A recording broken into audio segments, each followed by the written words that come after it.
Hello বন্ধুরা, আজকে আমি আমার মিনি কিচেনে রান্না করব আলু ভাজি, বেগুন ভাজি আর হচ্ছে উস্তা ভাজি।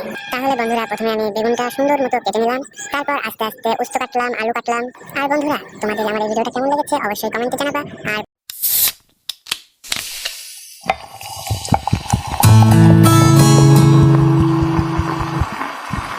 যদি গ্রামের হও তাহলে অবশ্যই এই ভিডিওটা দেখে তোমাদের শৈশবের কথা মনে পড়বে, কারণ শৈশবে আমরা রান্নাবাটি খেলেছি।